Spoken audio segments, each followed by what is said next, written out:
I want to use I don't want to use a bad word. I want to use a bad word. And can I do it? I mean, we're this early in the show. We don't have to really worry about monetization on YouTube. We don't run any ads. But it seems like Jaheim Bell is running like a bad mother. Hey guys, it's Terrence Nan. You're listening to Hear the Spear presented by Noles Game Day. Go Noles. Hey, what's up? This is Peter Ward, aka E-Dub, in the house. We're listening to Hear the Spear presented by Noles Game Day. Go live, go Noles. Hi, this is Charlie Ward, and you're listening to Hear the Spear. Go Noles. This is Terrell Buckley. You're listening to Hear the Spear presented by Noles Game Day. No Bloody. But perhaps better known as the greatest corner to ever step on a football field, Deion Primetime Sanders. Great Deion Sanders, my brother. What's going on, man? I could wake up to that greeting every day, man. That was awesome. Hello, Noles fans. This is former Seminole Derek Brooks, and you're listening to Hear the Spear, presented to you by Noles Game Day. James Wilder Jr. What's going on, James? Thanks for having me on. FSOD, Florida State or Die, and go Noles. William Bar None Floyd. Gentlemen, what's up? And what's happening, guys? This is Logan Robinson from Hear the Spear, presented to you by NoleGaming.com. We are here live on a wonderful, fantastic Wednesday evening. Back on our Wednesdays, and man, oh man, there's a lot to talk about, and it's going to be heavily dedicated to Florida State's fall camp as they're closer and closer to kickoff, going against the LSU Tigers and Brian Kelly in Orlando. Looking forward to getting down there in just a few weeks. But with me this evening is Dustin Lewis, our editor-in-chief at NoleGaming.com, and down below is Austin Veazey, our lead basketball writer. Gentlemen, we are heavy into camp. We're now almost halfway through it. How are we feeling? Feeling like we've seen a lot of football over the last 2 weeks or so. Florida State wrapped up on Wednesday morning their 11th practice so far, preseason camp officially over the halfway mark now as they continue to start looking towards LSU and, another scrimmage coming up this weekend. I think FSU, there's going to be another week of practice next week and a scrimmage after that. And then, we'll see what happens if they start preparing for the Tigers. We're close. We're what, 2 weeks out? A little over. A little bit longer. Yeah, a little bit over. But we're close. Yep. It's feeling good. We're trimming down the days, baby. We're trimming down. Yeah, Florida State wrapped up two practices in Jacksonville. They also wrapped up a scrimmage on Saturday night. We heard from Mike Norvell and the assistants. Will be diving into deep with the scrimmage and what came out of that. And then we're going to talk some fall camp standouts, what we're seeing, who's looking good. If there's any concerns here and there, Dustin's going to give us analysis on that. On that front, we've also got some NFL preseason Noles. Dalvin Cook just found his new home with the New York Jets. He actually just arrived up there today with New York. So Austin's going to talk about his former star who used to be with the Vikings, now finding his new home and joining Aaron Rodgers, they're trying to make a run this upcoming season. We've got the AP poll that has been released. We finally got official top 10 matchup between Florida State and LSU. And then we've got some basketball news to also chat about before the episode is over. So as always, you can listen to this podcast on iTunes, Google Play, Spotify. If you're on YouTube right now, hanging out with us, hit that like button, share it with your friends. Make sure you hit the subscribe button too, because there's tons of content going out, not only just our live videos, but we've got shorts that we're posting all throughout the week, along with interviews after practice, some of those that you definitely don't want to miss. So make sure you're subscribed to us on YouTube and also on the podcast platform of your choice. So let's jump into it. We've got a lot to discuss. Let's jump right into it. Dustin, you and our guy Tommy were both in Jacksonville in attendance for the practices over there, which Mike Norvell and his staff like to do before every season, kind of just getting acclimated on the road, getting out of their comfort zone a little bit, getting out of Tallahassee. They're all put in dorms. The players, I think, are 50-50 if they like it or not. But nonetheless, hearing from Jordan Travis, it seems like it's good for the team overall. And, some really good practices came out of it, it seemed like, last week, Dustin. I wouldn't say it's 50-50 on whether they like it. They 100% like what's going on the field, and I don't think that they're having a good time staying in those dorms. I mean, I can only imagine some of those beds when you're talking about giant football players over at UNF. But I mean, it was exactly what Mike Norvell wanted.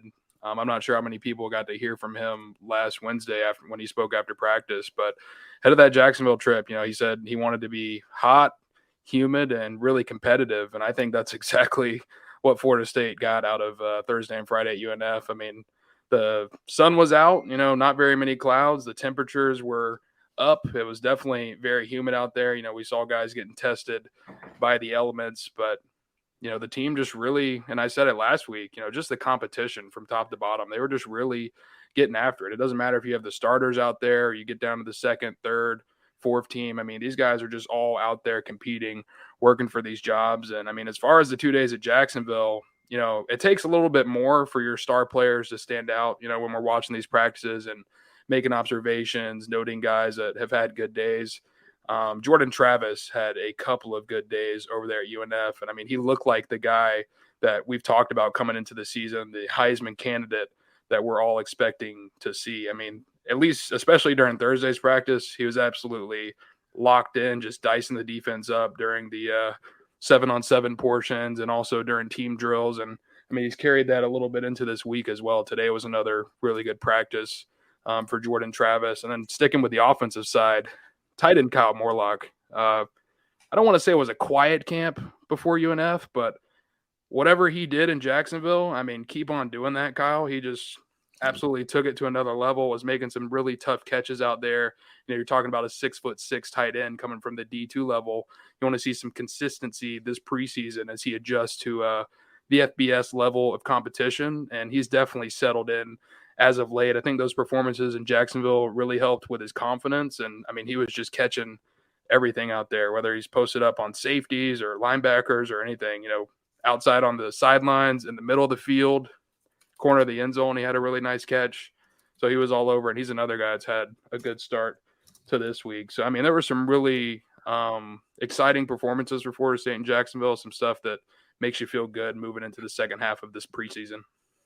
What I'm excited for is seeing Kyle Morlock get into this offense more. It seems like with the addition of Jaheim Bell, and you're adding Kyle Morlock here, who's developing inside this system. I think that was someone early on, Dustin, and you too, VZ, we were talking about it. Maybe not so much of an impactful player in 2023, but another season in 2024, he could be that guy. But just to have him starting to get into the mix more and making some plays left and right, adding that with Jaheim Bell, and already what you've got with Biscuit, with Marquise and Douglas, it just goes to show how nasty that tight end room is. And just I love how Coach Thomason talked about it in his interview. He talked about how the different variety of talents that you can bring against a defense with these tight ends. There's just so many different kind of attributes these guys can bring against their opponents. It's great. But just to see Kyle Morlock, I was noting down here in my notes from your practice updates, him getting into the mix more and connecting with his quarterbacks is big for what Mike Norvell likes to do in his offenses. The versatility has been on display. If you have Kyle Morlock out there, who we've been talking about, 6'6", is really a receiving threat, and I mean can really work all over the field as a receiver. You have a guy like Jaheim Bell, who's more of a 6'3", but he's a versatile Swiss Army knife that you can throw across the offense. You've got Marquise, who can still catch the ball despite being 285 pounds, and is going to be your primary blocker in there at tight end. And then Preston Daniel has also come along and had a really good practice yesterday. I mean, his best of preseason camp, where he was extremely involved. So, I mean, the versatility of this tight end unit is something that Florida State hasn't had during Mike Norvell's first 3 years with the program.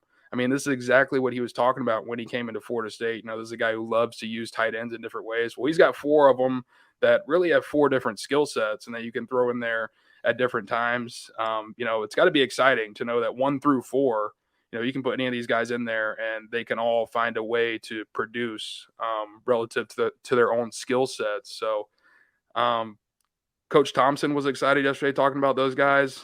Mike Norvell's excited about that tight end room. And just to gush about Jaheim Bell a little bit more, Coach Thompson said yesterday that he's squatting over 600 pounds. They're working on getting him involved more as a blocker. We saw it today with him taking a defensive back, just driving him all the way to the sideline in a run to the outside.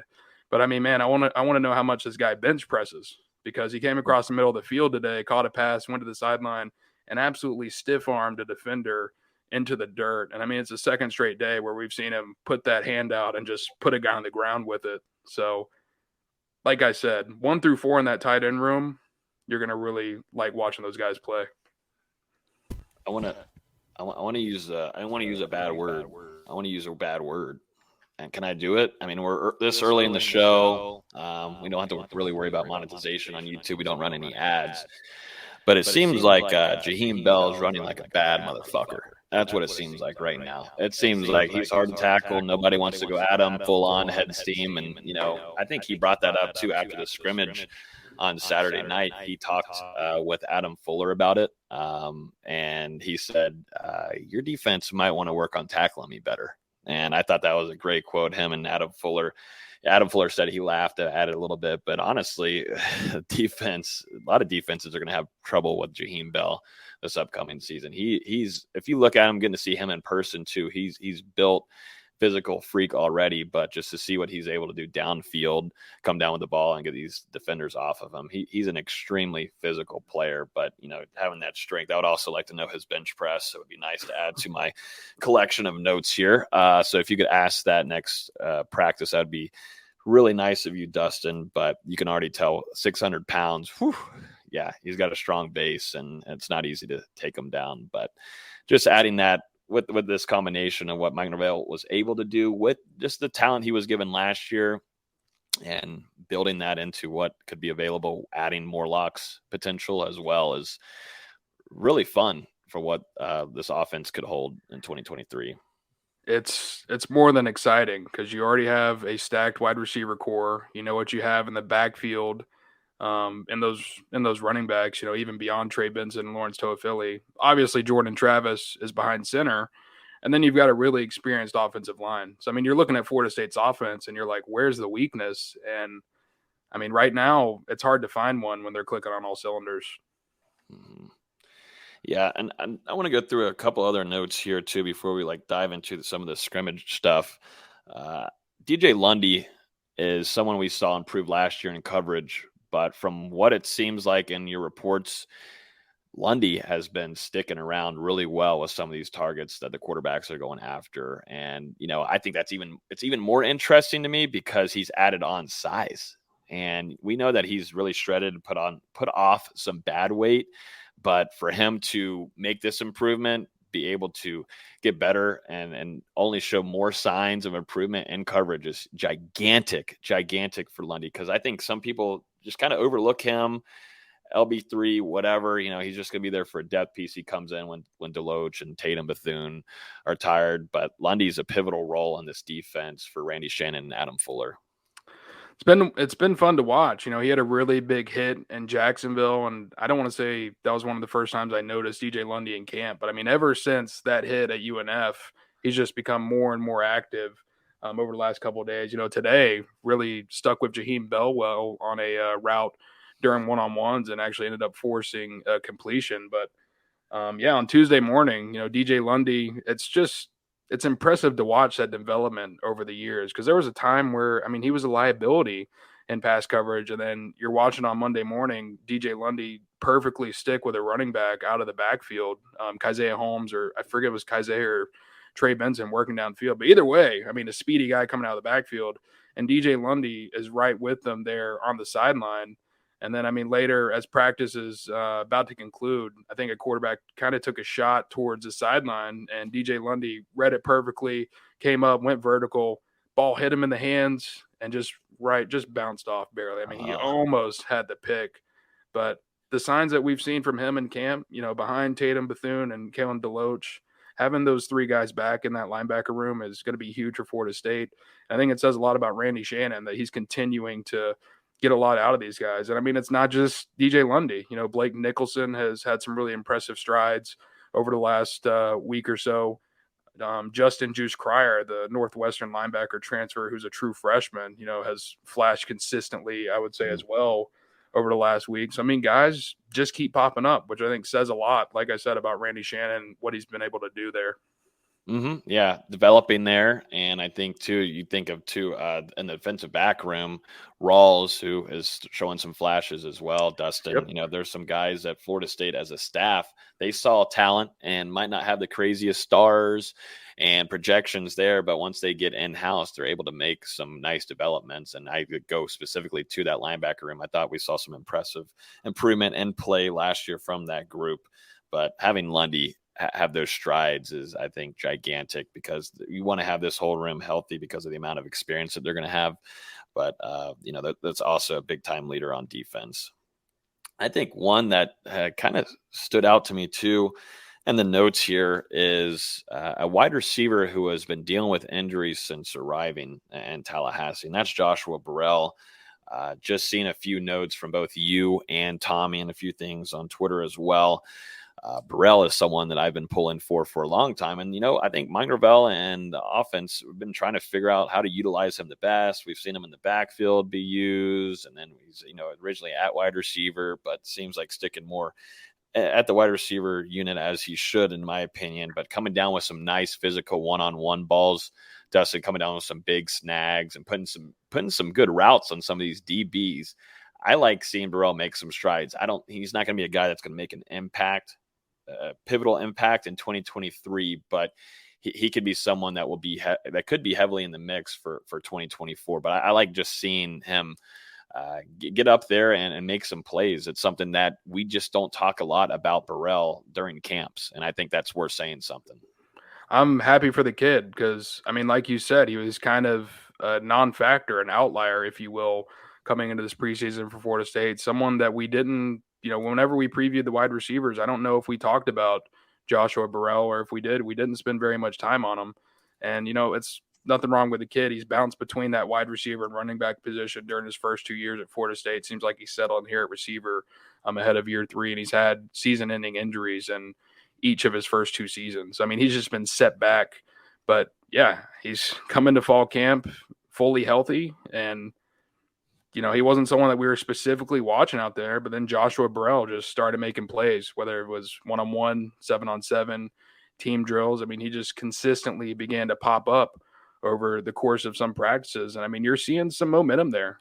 He's starting to develop into that.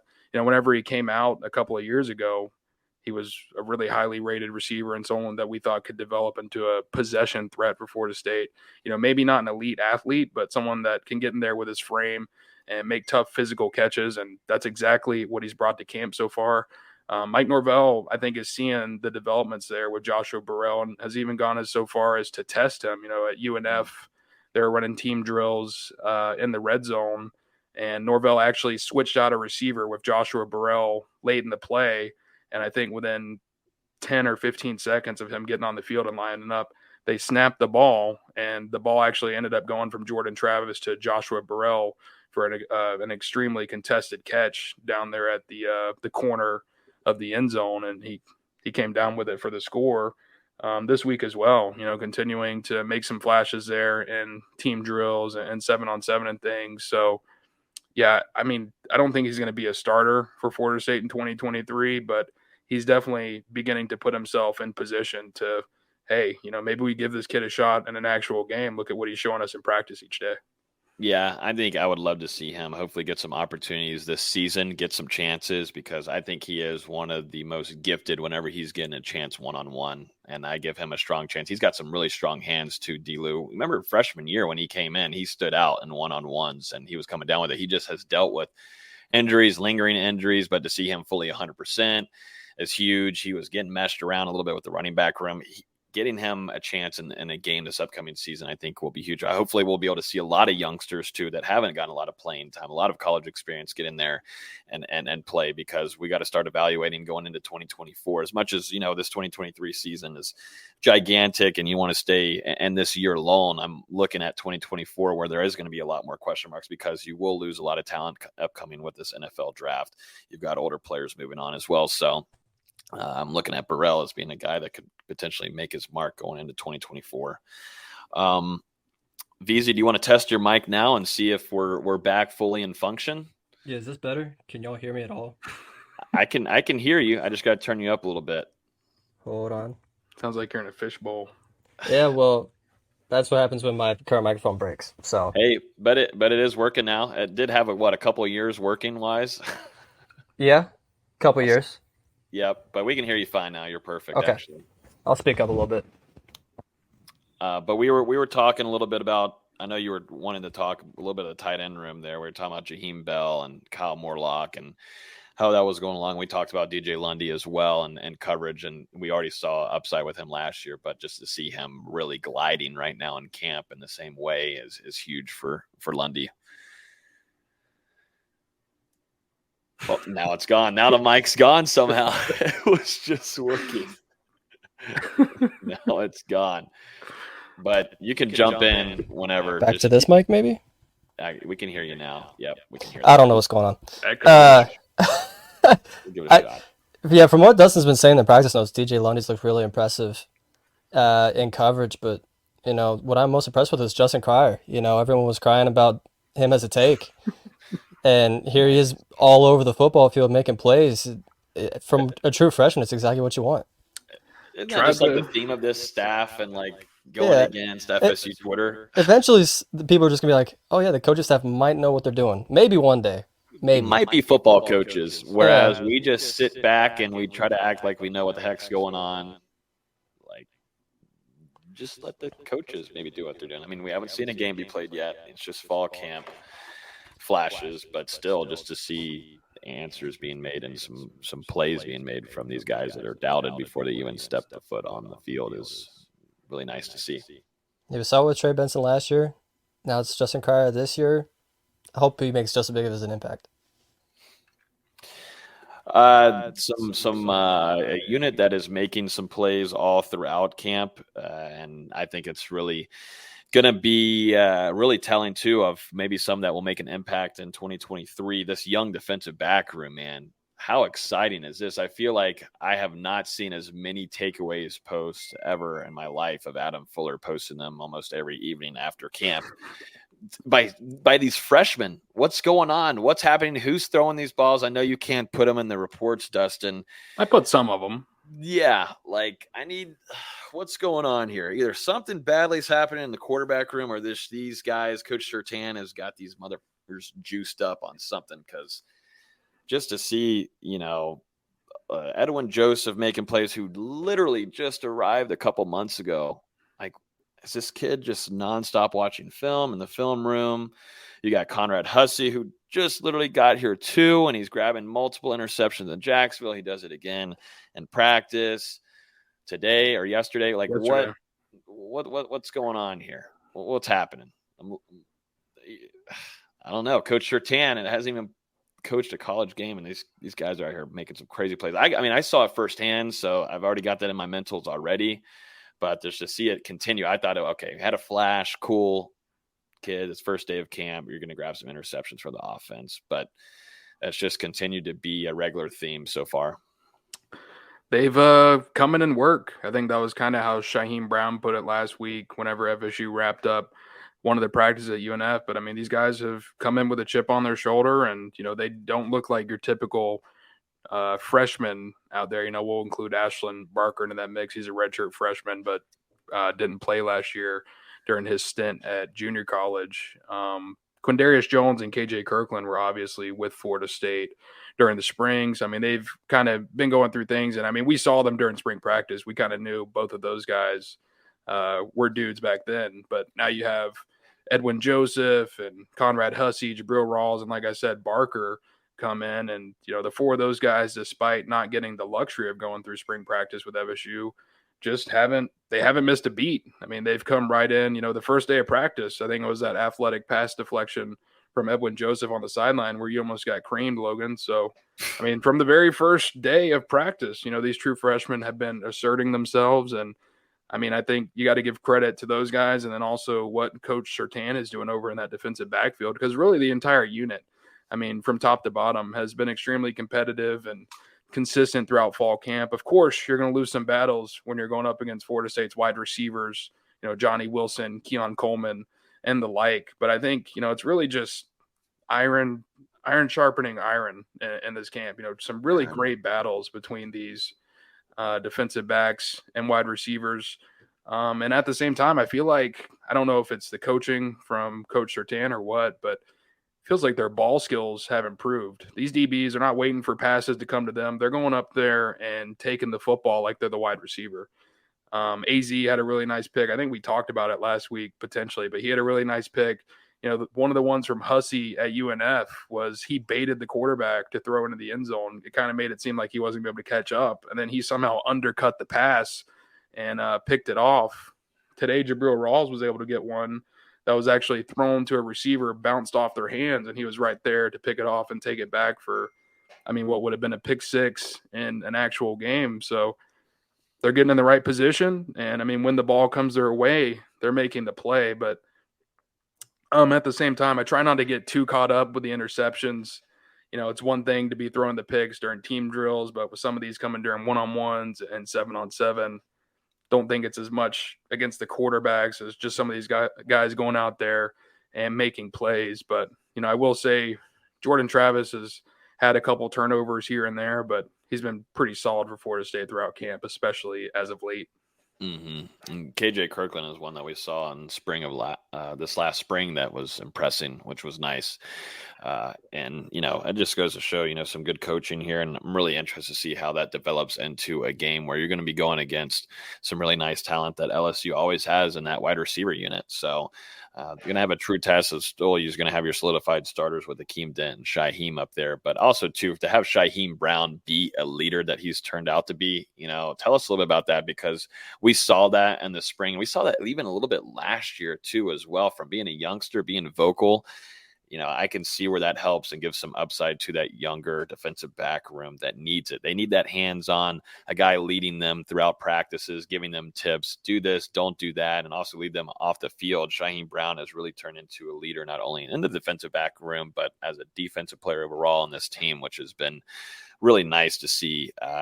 Extremely talented, super high ceiling too, and I think a big seasons ahead for Shy. He worked on his body too, thinning up a little bit. I think he's going to work east to west even faster than how he did last year, which was crazy to watch. I always go back to that Florida play where he had that deflection on Anthony Richardson's ball, which could have been a massive play when it put Florida State in a tough spot in that game back in Doak Campbell Stadium in November.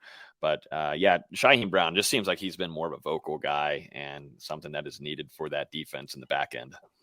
Like you said, he stepped into a vocal leadership role this preseason. Seems like he's just becoming more and more comfortable in that defense. And especially with Jamie Robinson moving on from Florida State, the Seminoles needed someone to step into that spot, step up as a leader in the defensive backfield. And seems like Shaheem Brown is going to be that guy. Constantly see him whenever he's not in, over on the sideline, he's out there helping the young guys get lined up, pointing out certain things pre-snap.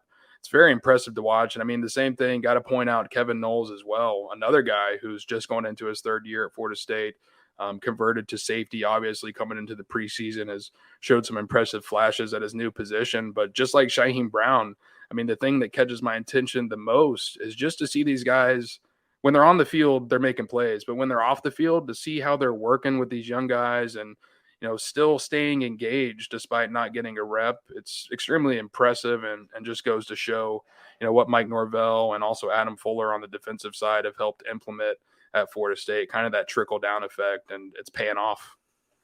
Yeah, it's coming in big time for FSU in that secondary as we're seeing some plays being made by some of those youngsters. There's a question in here that I wanted to bring up from Sean on Facebook talking about LSU, and it's crazy. We're getting close to where we will be previewing that game very soon, and this will be a big question mark. Is LSU's dealing with some injuries right now in that secondary. We put out a piece last week about this, and Brian Kelly acknowledging one of their players, Ohio State corner that transferred in, fighting for a starting job as well. Went down with, really impactful, severe injury. And it seemed like there was another one that went down. I've not been able to check up with the LSU beat. Need to read up on some of their stuff today. I think it was Denver Harris that. I don't think it's an injury. It's more of he's away from the team right now for some stuff. Interesting. Yeah. But like we've been talking about, I know that you put out a piece, Dustin, and if everybody reads the practice reports, Keon Coleman and Johnny Wilson could be a ridiculous tandem for any kind of defense in the country to cover. So you can just already think ahead of what Mike Norvell is wanting to do going into this game. We saw where Jordan Travis was finding strides and being a good game manager while we were in New Orleans last year. So just thinking ahead, LSU dealing with a few things here and there, and that defensive back room isn't going to help anything whatsoever. But I just thought I'd bring that up on the stream just because it's going to be a topic that we're heavily going to discuss when we preview that game. It's definitely going to be something to monitor over the next couple of weeks. We'll see if those guys are able to make it back into the lineup. I'm not sure if either were for sure starters, but, guys fighting to be in that 2 deep. But, regardless, it takes away some depth from LSU. Like I said earlier, right now for Florida State, there's not really a weak point on that offense when they have everything clicking and they're in sync with one another. The wide receivers having Johnny Wilson and Keon Coleman across from each other, it can be pretty fun at times. Then you throw in a guy like Kentron Poitier or, Winston Wright, even Dustin Hill, who has had his fair share of flashes during camp. And then the tight ends, the versatility that we went over there for a little bit earlier in the show. It's going to be something for any defense that Florida State faces to be worried about if they're not up to full health. There's a couple questions in here regarding Keon Coleman, Dustin Hill at kickoff, and also to punt return. But I want to get to that discussion after what we heard from Mike Norvell after the first scrimmage, which we're about to discuss in just a minute. There's a few more things I want to bring up too, and probably VZ will agree on this. A lot of chatter about Keziah Holmes in here, someone that we haven't been able to see play in a game yet. But Holmes and holes just seems to be a good rhyme here because that's a guy that hits the holes just perfectly. Whatever hole, left hole, right hole, multiple holes if needed, he's going to hit the hole, and he could be a home run hitter. So that's all I'm seeing. Holmes and holes, baby. That's just something that he does a really good job of hitting. That's one way to put it. It's been shout out to Kalen LeBourne, baby. Shout out to Kalen LeBourne. It's been an exciting preseason for Keziah. I think I talked about him a little bit last week, but it's really just his patience. Obviously, he's got some home run hitting ability, but just the way that he sets up runs with his patience, waiting for blockers to get in the right position. Or we've seen some plays where he kind of improvised a little bit. I think there was a toss outside last week where there were 2 defenders there waiting for him. So he decided, okay, I'm going to cut back inside the defense and cut back, found a hole, and was just gone into the secondary. Some really exciting characteristics on the ground. Still improving as a receiver. We've seen him get better in that area, but there's still just some times where the ball bounces off his hands. But I do think traditionally, he fits into this Florida State offense really well in that running back role behind Trey Benson. I think Rodney Hill continues to fit perfectly behind Lawrence Toafili as kind of that tailback. But he's really a hybrid. He can be a tailback, he can be a running back. So Florida State, the competition in that backfield is pretty exciting with both of those guys, along with CJ Campbell working for that spot in the rotation to replace what Treshaun Ward brought to Florida State a year ago. I would say so far through these first 11 practices, I don't think anyone has really separated themselves from another player. Seeing some really good battles here throughout camp. And it's also fun watching just these guys root for each other. Even when Keziah Holmes has a big play, Rodney Hill's out there rooting for him. Same thing when Rodney or CJ have a big play. Just these guys all love to celebrate and see each other have success. As much as they're competing, it's fun to see that part of it as well.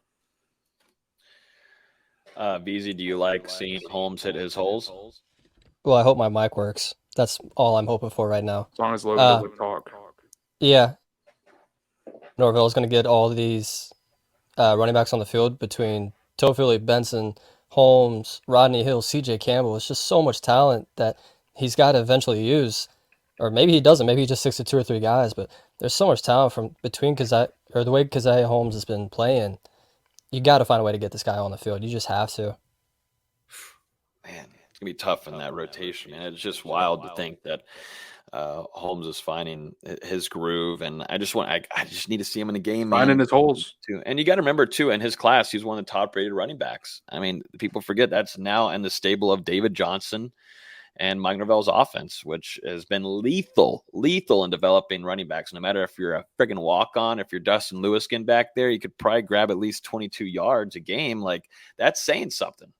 It's a running back factory. It literally is. Give Yak and Coach Dugans the respect. It is much needed. But yeah, that running back room is just stupid loaded, and I'm interested to see if he could be a breakout star in this offense and understanding where Norvell can work him the best.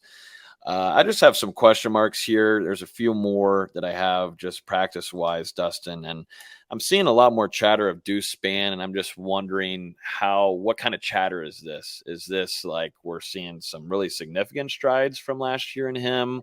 Or are we just seeing, he's using his athletic ability like we were seeing last year during camp? Or is like one thing about him is that it's taken a little while for him to get this system down. And, he's developed from, a quarterback over to wide receiver and understanding what he needs to do wide receiver wise and routes and cutting where he needs to be. And that's something that Mike Norvell has pressed on him heavily on, along with Coach Dugans, and understanding where he needs to be route wise. But I'm just wondering if that's someone that we should see jump into the mix more, or if this is going to be just another year where we don't get to see, the freak in action, because he's so much fun to watch and practice. There's no joke about it. He's extremely gifted and he's got all the physical attributes, but I just think it's more of a mental game in him understanding the reps. We all know what happened last year against Miami on the road, and, him and Norvell having that moment there. And it was really just specifically about not running the right route, or, there was a missed assignment there by him, but he went out there and capitalized and responded well. But I'm just wondering if we're going to see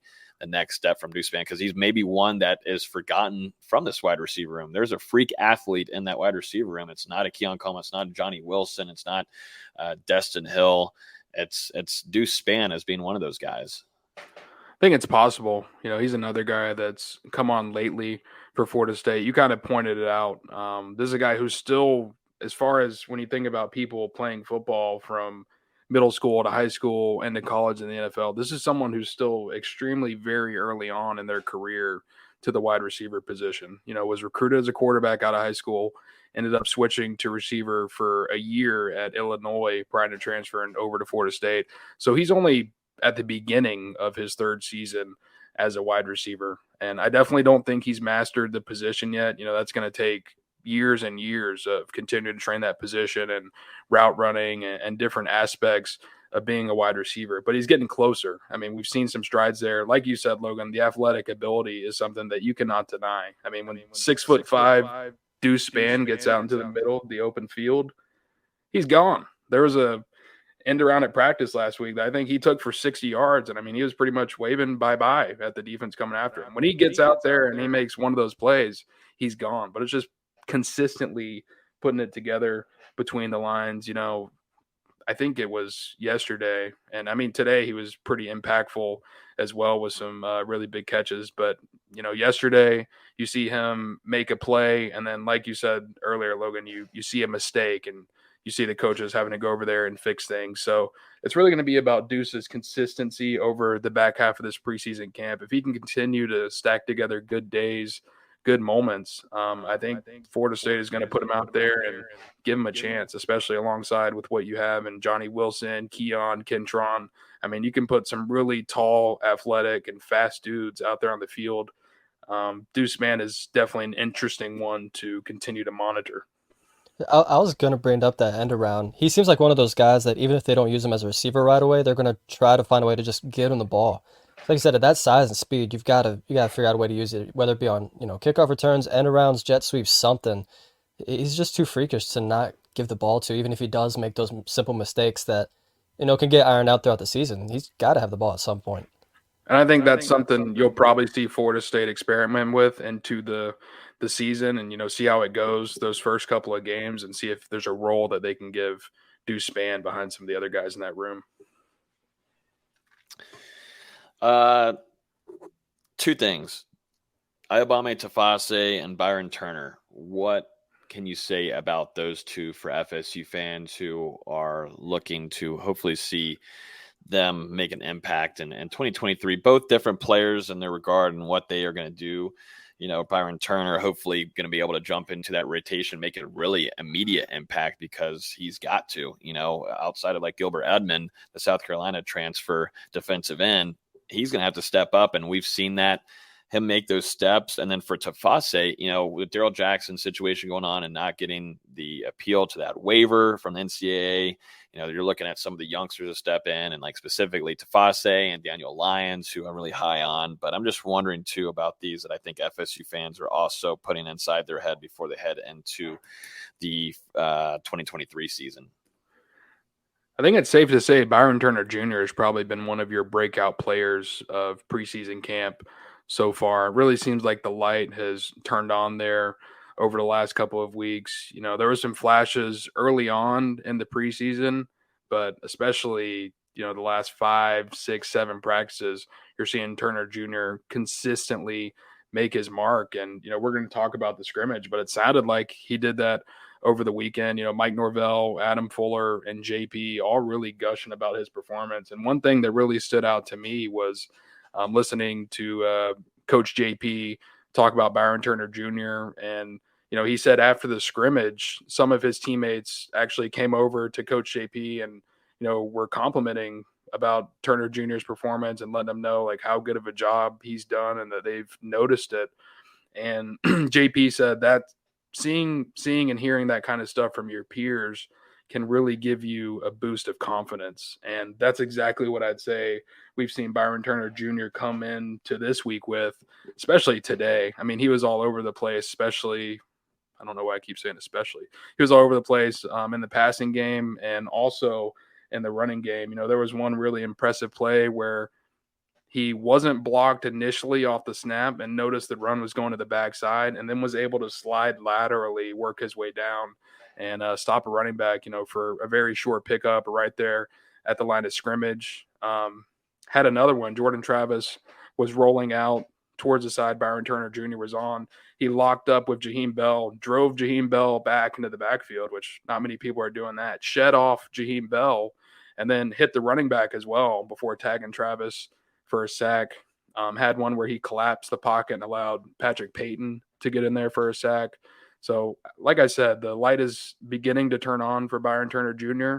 I think Florida State is cautiously optimistic about what he'll be able to offer on that defense and in the defensive end rotation this upcoming season. But Mike Norvell, again, had some really positive comments about him on Wednesday morning, and we'll see if this carries over into the second scrimmage as well. But I think, yeah, he's got to be on that list right now for breakout players of preseason camp.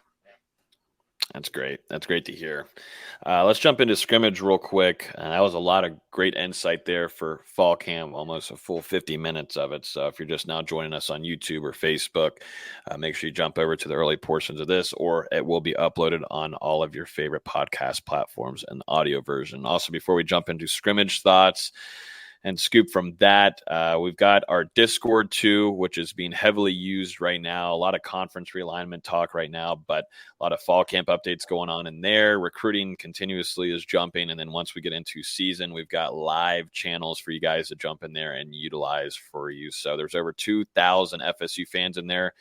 I'm dropping links inside of the YouTube chat for you guys. So make sure you guys go jump in there. It's free to join and is the biggest FSU community on Discord. So make sure you can also go down into our YouTube description or podcast description, and you can join there for free and hang out with us as we go into a big season for Florida State in 2023.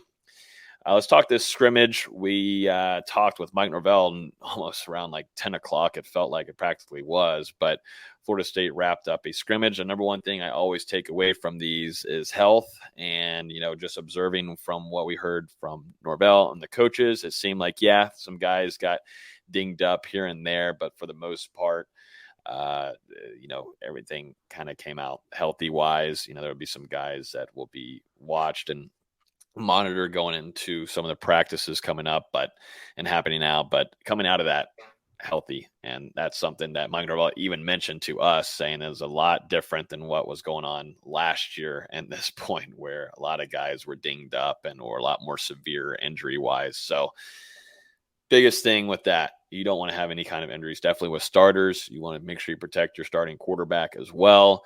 And, Florida State in the years past has had some kind of bad luck on that front. But, I think, just first thing, Jaheim Bell was mentioned as making some serious plays. And that's one, like I was bringing up earlier, where Mike Norvell had or Adam Fuller talked with Jaheim. Jaheim came up to him saying, you need to maybe have your defense tackle me better, and was just obviously joking around, but maybe was making a pretty good point, where we saw a little bit of that last year where tackling could have been a tiny bit better in some cases. But yeah, Jaheim Bell making some plays for Florida State. And then I think too, one thing that stuck out to me, Dustin, during the interview was, Florida State was down and made a drive on the defense, and there was a 4th down stop by the defensive line. And that was supposedly huge during that scrimmage. And a lot of excitement came out of that, but then the offense responded, and on their drive, they ended up going down there and making a score. And so a lot of good competitive battles. Usually sometimes when we get out of these scrimmages, Dustin, we hear offense kills it or the defense kills it, but it seemed like this was almost like an even matchup for the most part. Norvell mentioned defense having a good night just to start off with the press conference, but still it seemed like the offense was able to respond to some of those plays that were being made on the defensive side by Adam Fuller. I said it earlier, competitive from top to bottom. And, it's consistently what we've seen from these practices and heard from the coaches in the scrimmage. And I mean, just back and forth battles, the defense has their moments, the offense has their moments. That's a sign of a good football team, when one side is not consistently dominating the other side. When you're seeing that one unit can have a bad drive out there, but then can respond on the next one to make an even bigger play. So, to me, that just says really a lot about the talent and the depth that Florida State has on both sides of the ball, with their ability to just keep going at each other no matter the result. You're muted. Once a pod. I'm trying to copy you, I think. I'm trying to see if I'll be muted or if you'll be muted this time. We're just trading shots at this point. But just a few more things I wanted to note from Mike Norvell. Over 100 friggin' plays that they were able to get in. I think that's super impressive and huge for Florida State, both offensively and defensively, man. That is a lot of plays that you're able to mix. And I think that also goes to show, too, of how well you're 3 deep, even you're 2 deep, but understanding the system and understanding the playbook, able to get 100 plays is pretty impressive to me, and that stood out. Adam Fuller also talked about Western Michigan defensive tackle Braden Fisk, who I'm surprised we haven't talked about. We didn't talk about earlier as much, but Braden Fisk, Adam Fuller said, Braden's the real deal. He's going to have a big role on this offense, and he made that straight up. That comment. I said defense. No, you didn't. I did say defense. No, you didn't. I did. Why would I say no, offense? You didn't. I'm wondering the same thing. I would have to say offense. I said you did say offense. No, it's VZ's mic cutting in, and it's making my mic come off wrong. All right, we'll pull it up. I was on mute that whole time, so that is your mic. 46, 46, 30. We'll pull it up. The comments will let us know. Chat, let me know. Let this dumbass know. And make sure you're smart in the comments too.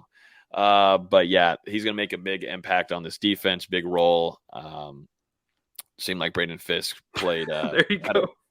Huh? There you go. Check the comments. No, I didn't say it. Y'all are hearing things. It's glitching too. Up, rain, storming a little bit here. It's just glitching. My mic's off a tiny bit. But yeah, Braden Fisk, the real deal. Has he looked like the real deal to you, Dustin, though? Yeah, Braden Fisk on the defensive side of the ball at Florida State playing defensive tackle. He's looked pretty solid during preseason camp. It's really impressive, a guy who's 6'5", 300 pounds. He's out there. I want to say he still has a winning record against Mike Norvell in the race. I mean, making that 100-yard dash and then seeing it on the field as well. His ability to pursue guys downfield. If he's on the opposite side of the play, he can work across the other side of the field pretty quickly with that athleticism.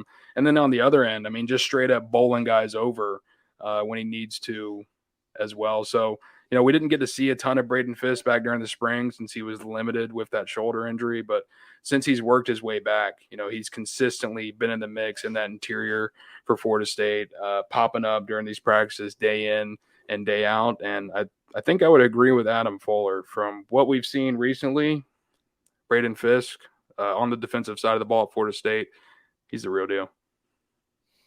Can we talk about how Logan cherry picked the one comment where the guy said defense compared to the 8 that said you said offense? We know what you said. I think Terrell had the right comment. It seemed like that was, I didn't see any other ones. This is actually a nice donation. I need to give a shout out to 813, who's in our Discord as well, always showing some love. Threw us a 50 bomb, but then also James B throwing a 25 bomb. Appreciate that big time. But he's asking here about Nicholson. Dustin, you commented on him a little bit earlier, but maybe just more in depth. How much of a flash has he made in this defense coming in from the West Coast? He really showed up too, and impressive wise, size wise, sticking at 225. Seemed like he's acclimated pretty well inside Randy Shannon's linebacker room. Yeah, didn't get here until the summer. So, I mean, a little bit behind as far as the defensive system and still trying to get all the concepts down, the playbook at Florida State. Not as far ahead as some of the guys that got here in the spring in that regard of things. But the skill, the athleticism, I mean, there's one or two flashes of practice where you're like, all right, in a year or two when Blake Nicholson gets everything down, he's going to be really good for Florida State in the middle there. And, I mean, it's just his ability, his quickness. I mean, there's been a couple times where he's literally just gotten right through a gap on the offensive line before they even have a chance to block him, get in the backfield for a tackle for loss. Yesterday, actually, Jordan Travis was on a rollout, and you had Blake Nicholson come inside from that linebacker spot, realize Jordan was rolling out, and, I mean, practically chased Jordan Travis down. And I can't remember if he ended up getting credited with the sack or if Jordan threw it away first. But there's not many guys on Florida State's defense, whether they got here in January or they got here a couple years ago, that can chase down Jordan Travis when he's getting outside the pocket. Now today, Jordan got him back a little bit with a juke move. But, yeah, so far with what we've seen from Nicholson through 11 practices, I mean, it seems like Florida State got themselves a good prospect for the future. Terrell's saying you, Dustin, others hearing is off. You said defense. Terrell, we're going to have to check your hearing. Another thing worth mentioning here is the punt return. There was a question here from one of our listeners asking about, who's going to be the starter kind of, and along with kick return. But I thought it was pretty noteworthy to hear Mike Norvell mention Keon Coleman, the Michigan State wide receiver transfer, mentioned first when talking punt return, and seems like Norvell likes what he's seen from the transfer. And I think this is something that we weren't particularly maybe expecting for Keon Coleman's role. Bigger player, bigger body, longer, maybe not just the most shiftiest guy, but he's seen some, Coleman too worked on his body a lot this offseason before coming here, a little bit more shredded in the play he was working with, or the body he was working with up there at Michigan State. So maybe that plays a factor, but losing Micah Pittman last year, a lot of reliability. They're looking for someone that just has the good catch radius and come down with it and not give away the ball. But Keon Coleman seems to be that first name being put out there, at least at punt return right now. We've heard of a few other players as well getting some PT back there too.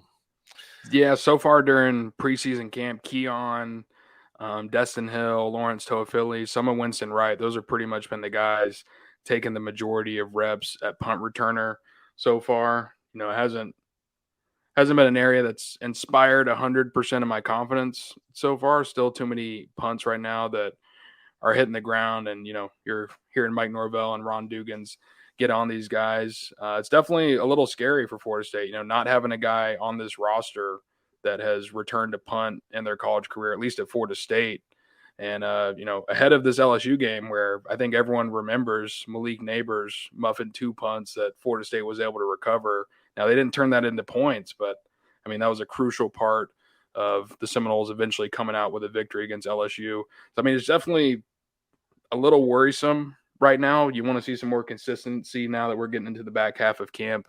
I will say, as far as the guys returning punts, I think Keon is probably muffed the least out of all the guys that we've at least seen go through those repetitions to this point. And we'll see what happens there. But I have to think, it's kind of like Trey Benson at kickoff return. If one of these big-time playmakers on offense wants to contribute on special teams, I'm all for it, especially when you're talking about Keon Coleman. You get a 6'4" punt returner, a guy who's very natural in the open field and obviously has elite athleticism at that size. I think, when one of your best skill players wants to contribute on special teams, you're like, how do we get you to do that? And getting Keon Coleman, not only having him as a wide receiver, but also having him potentially as a weapon back there at punt returner could create some exciting plays for Florida State.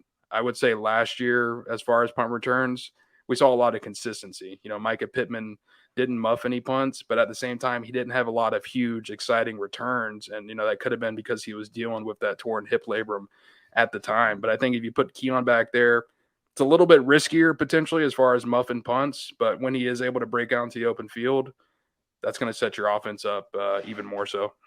So the only big play we can remember on punt return last year was the NC State game, right? But they did the fake, and Ontario Wilson ended up bringing up the sidelines. That was the really only standout, right?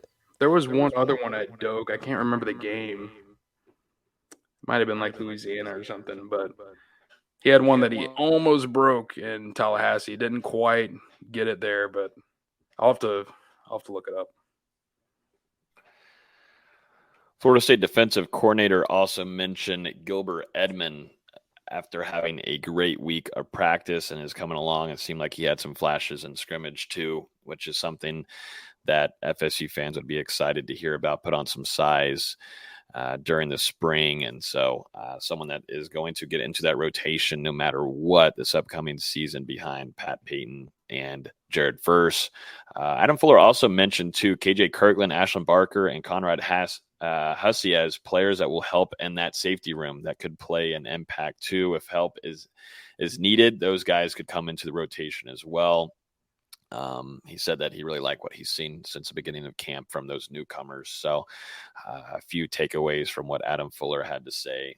But I think the funniest part was whenever Jaheim Bell said that his defense needs to tackle better. So, but depth is a big part too. And in this defense, he said that in his opening comments there, saying, I think our depth is showing up in camp. And sure enough, some of these second stringers, even some of these third stringers coming and making flashes as true freshmen, newcomers is really nice to see. That's where you're at as a program whenever you keep a majority of your coaching staff around. And Mike Norvell's here going into his fourth season.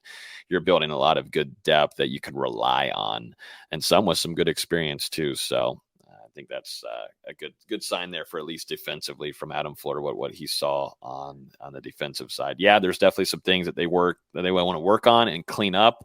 Adam Fuller kind of keeps it straight up with us all the time. It's not always going to be rainbows and sunshine, but just at least from a couple of players that we've been monitoring that we think are going to have to play a role in this defense and make an impact. Those guys are being named early after the first scrimmage.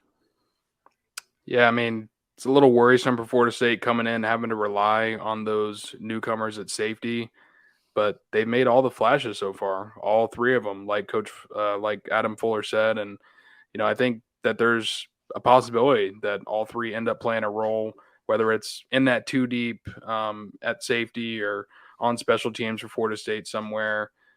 I would say KJ Kirkland, Conrad Hussey, and Ashlyn Barker are definitely going to play a decent amount of football for the Seminoles in 2023. And they've identified these guys, realize that they have the potential to develop into impact freshmen immediately. And I think now this last half of preseason practice is going to be more about starting to figure out, okay, where does this guy slot in on the depth chart? Is this guy ahead of this guy, or should he be behind this guy? So I think the next 10 or so practices and these last two scrimmages that Florida State has before they play LSU are going to be huge in ironing out the two deep, not only on defense, but also on offense as well. There's a question here from Rem Station on YouTube asking, isn't Winston Wright a solid option at punt return? And I think whenever he arrived in Tallahassee, we thought that could be a possible spot for him. He was, of course, getting reps at kick return too, but really it's always been about health and reliability there for him. And, one big thing for him recovery-wise was cuts. And, I always think of punt return guys that are shifty back there and they're using their legs quite a bit.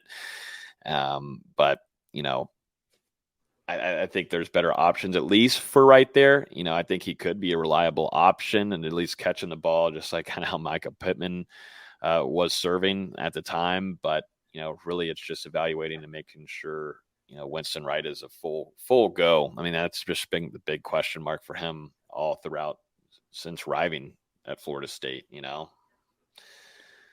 Like I said earlier, Florida State, they're repping multiple guys at this spot. They're really trying to make this a open competition as they replace Micah Pittman, who was a very solid option for the Seminoles at that punt return spot. Winston Wright, he's been involved in that. I would say that Keon Coleman, Lawrence Toafili, and Dustin Hill have probably got a little bit more reps at that punt return spot. But Winston Wright, continues to take reps for Florida State special teams unit on kick return as well as punt return. So, I mean, they are definitely evaluating him in those spots. Mm-hmm. And just one last thing here to note from the scrimmage from my end is Alex Atkins. He mentioned Jaheim Bell, said he's hard to tackle, but then also mentioned Robert Scott as someone that's ahead of schedule in his recovery. Which is a big sign for Florida State and what they want to have at offensive tackle, building their depth there with an experienced player that already knows the system and Mike Norvell's offense and, understands what Coach Atkins likes to do. And we know Robert Scott being a really intelligent player too. They would like to have him as a full go soon. And we'll see what his availability will look like at the beginning of the season. And then Coach JP, Florida State's defensive ends coach and special teams coach, talking about Byron Turner, being one of those players that flashed. I know you talked about him earlier, Dustin, during camp, and evaluating him and those flashes being made, but you also see him make those jumps in scrimmage is a great sign for someone that is going to be in this rotation too, just like in Gilbert Edmonds' role and the D end unit. How do you want me to start with that? You went two separate directions. I will say again, the coaches were very impressed with what Byron Turner did in the scrimmage. I think Norvell today called him, I don't want to say the breakout, but I mean, he had some very, very positive comments about Byron Turner and his performance in that scrimmage on Sunday night. It sounded like he was potentially maybe the most impressive edge rusher that Florida State had out there on that night. And like I said, JP had those comments where he said his teammates came up after and were really excited about the performance that Byron Turner put together. And I think that's only going to increase his confidence moving forward. And, the more that he has this success, not only in these scrimmages, but also throughout these practices, the more his confidence is going to continue to grow, the more the light's going to continue to turn on for Byron Turner Jr. And, Florida State, they're not looking at him to come out and be their starting defensive end. But if he can slot in there behind Jared Verse and Patrick Payton, him and Gilbert are fighting for that third spot. Adam Fuller did say on Sunday night that Byron Turner Jr. is currently in that fourth spot for Florida State in that defensive end rotation. I mean, that's what we saw last year. It was basically a four-man rotation where they were flipping two at a time on that defense as far as the defensive ends. And Byron Turner Jr., he's got that role right now, and he's going to have to hold on to it over the next 10 practices. But a lot of potential with that kid. Obviously has dealt with some injuries earlier in his career that have kind of set him back to this point, but the strides have been made during the offseason and preseason camp, and they are more than noticeable. And then going over to the offensive line, Mike Norvell actually noted, Florida State dealing with some guys in that unit that are a little bruised and banged up. And those are just kind of some things that can accumulate over the course of a preseason camp, especially with Florida State. If you count today, the last 5 practices have really been in full pads. So guys getting after it, especially when you're talking about the trenches, a really deep Florida State offensive line going against a really deep defensive line as well with what's over there on the interior and the defensive end. So some guys have been banged up. They're working themselves back into the lineup. It sounds like Florida State's expecting to get some guys back this week. You noted what Alex Atkins said about Robert Scott and his return to play. He looked pretty solid out there to me, still shaking some rust off at times after missing the spring. But, there were some positive moments during Wednesday's practice for Robert Scott. And, I try not to worry about a lot of those guys on the offensive line because I feel like they're going to be ready to play come September 3rd. Well, it seemed like a nice scrimmage for the Seminoles. Health is the biggest thing. So yeah, one more thing. You got another thing? Go ahead. I got one more. Whatever you want. Let's finish it off with Brock Glenn because Mike Norvell, again, he had some really positive stuff to say about Byron Turner. I think it was even more positive for a guy like Brock Glenn. Seems like Jordan Travis didn't really do a whole bunch during the scrimmage. They really wanted to test out these other quarterbacks, Brock, Tate Rodemaker, AJ Duffy, and Mike Norvell said after the scrimmage, Brock Glenn really impressed him with some of his mental decisions, and that mental maturity for a true freshman has been extremely impressive. Said that based on what they thought they were getting coming out of high school, Brock Glenn probably a little bit ahead of schedule right now. And I can confirm, he's been very sharp for Florida State this preseason. It's been a little surprising whenever he has a quote unquote bad day out there at practice. But another guy where you're seeing some tremendous strides since the spring as he's gotten deeper into this playbook for Florida State. And I mean, he's just going out there and competing and delivering and providing some consistent performances for FSU day in and day out. Obviously, no one's pushing Jordan Travis for the starting job, but just with the flashes that he's shown, along with what you have in Tate Rodemaker and what he was able to do during that game at Louisville last year, you got to feel comfortable with what you do have in the chamber behind Jordan Travis. Mm-hmm. Yeah, we'll see. I definitely, it was nice to see what Rodemaker was able to do, but I would like to see someone jump. And if Brock Glenn can continue to make those strides, I heard Norvell talking about him, just having a lot of praise for just understanding when you make those mistakes, just learn from them. And one thing he's not doing is doing the same mistake over and over again. So a nice sign there from a youngster. Yeah. And I think he had his best single throw of camp today on just an absolute dart down the seam to Jaheim, who caught it in stride and took it in for a touchdown. So another guy who had a very good performance during that scrimmage and has carried that confidence into this week and taking advantage of it. Well, I think that's going to wrap up fall camp inside scoop there and our scrimmage chatter. But we got a few things just to go over real quick. Some quick hitters. Florida State, the AP poll came out. It is going to be confirmed a top 10 matchup for Florida State and LSU. Florida State coming in at number 8 and the LSU Tigers at number 5. So already, so many different storylines going into this one. The Tigers looking for their revenge. Florida State looking to hopefully make a run here. Could both these teams see each other later on in the postseason? Who knows? But this one, 2 potential Heisman quarterbacks going at it as well. 2 crazy college football defenders, top of their game, going at it as well from LSU and FSU. So a ton of good storylines going into this one. So don't really need to say any more about that to hype up this game, but a top 10 matchup for Florida State and LSU on Labor Day weekend on that Sunday.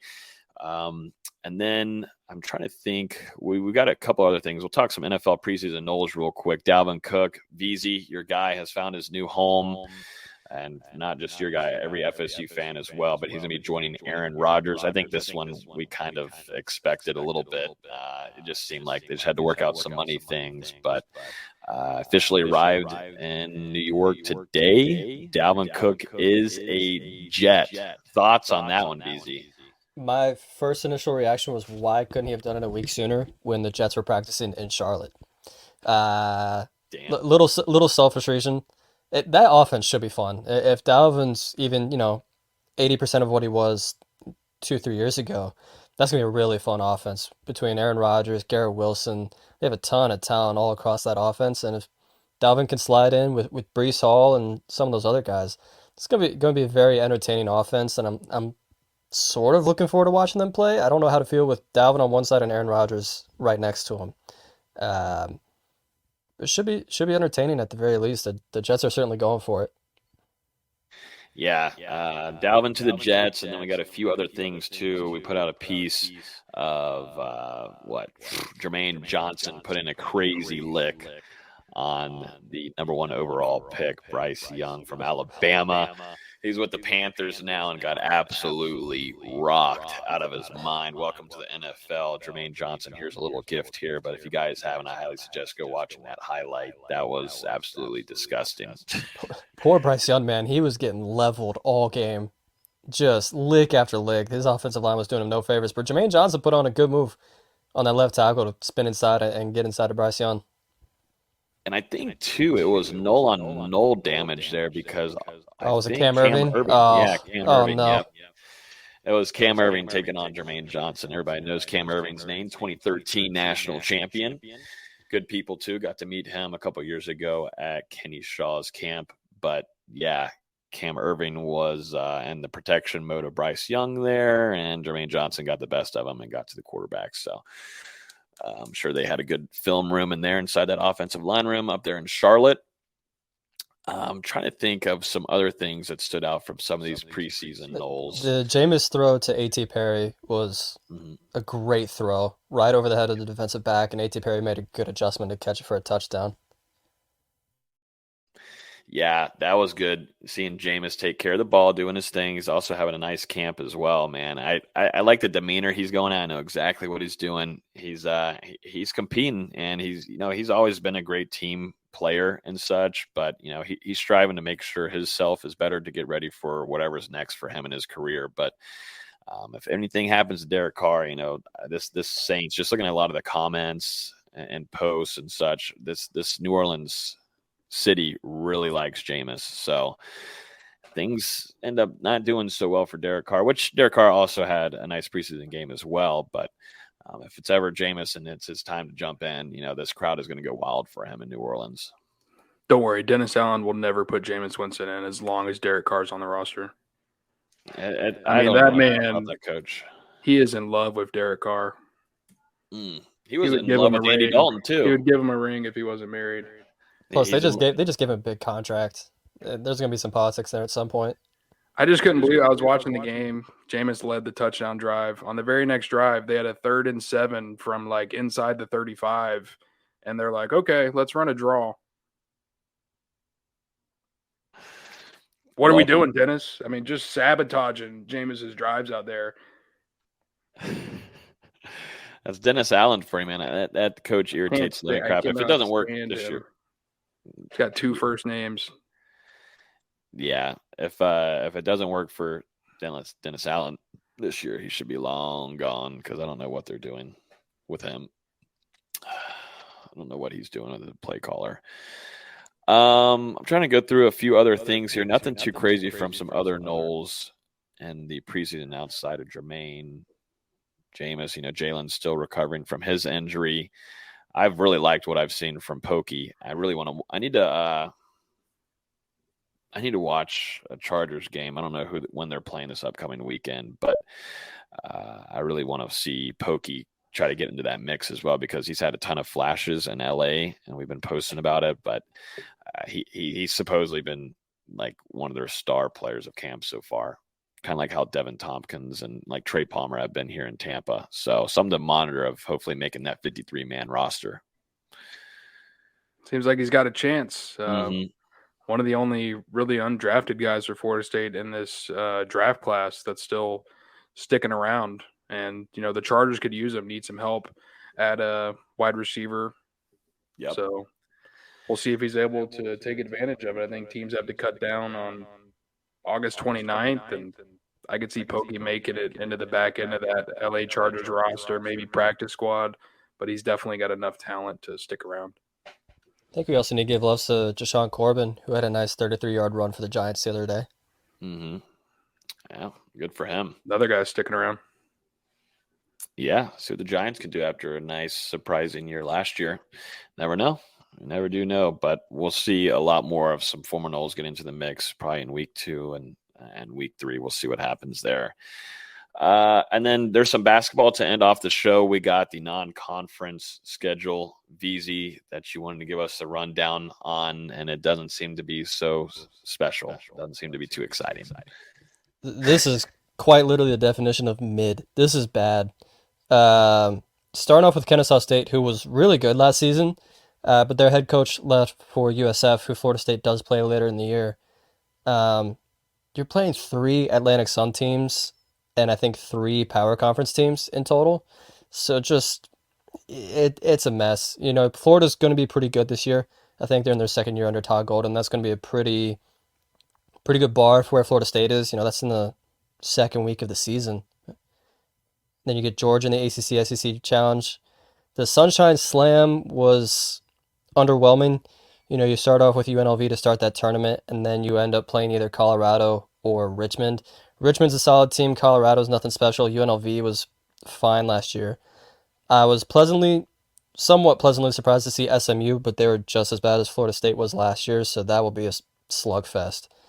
And then you close off non-conference with North Florida, Winthrop, and Lipscomb.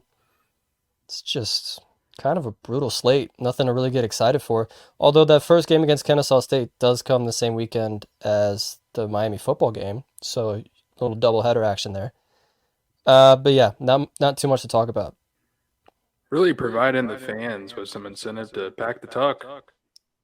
I mean, they did it to themselves. Florida State doesn't leave the state of Florida for the entire non-conference slate and only leaves Tallahassee 3 times, and two of those will be neutral sites. So they said, "Yeah, let's try to uphold our record as much as possible."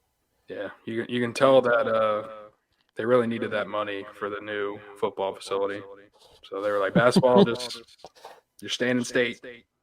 Yeah, I was happy to see SMU, and then I looked at the record, and I'm like, oh man, 10-22. Ugh. It's just one of those. Yikesies. Yikes. Well, I think that's going to wrap it up for this episode. Appreciate everybody tuning in. If you're still on YouTube, got like 150 still hanging out with us. If you would hit that like button, it helps a ton. I would appreciate it a big time.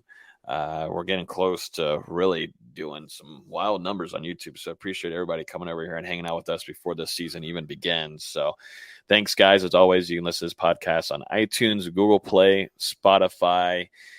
Make sure you subscribe on all those platforms so you get notified every time we release a new episode. We will be back live next Wednesday at 7 p.m., 1 week closer to us previewing Florida State versus LSU, which I'm stoked for.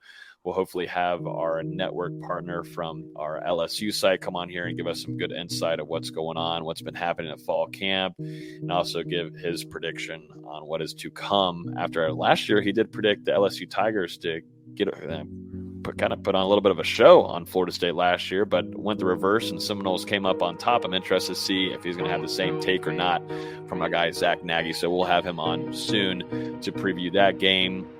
But yeah, appreciate everybody hanging out with us this evening, and we will talk to you guys next week on Wednesday at 7 p.m. Peace. Mama told me not to sell word. 17.5, same color t-shirt. Mama told me not to sell word. 17.5, same color t-shirt. Mama told me not to sell word. 17.5, same color t-shirt. Mama told me not to sell word.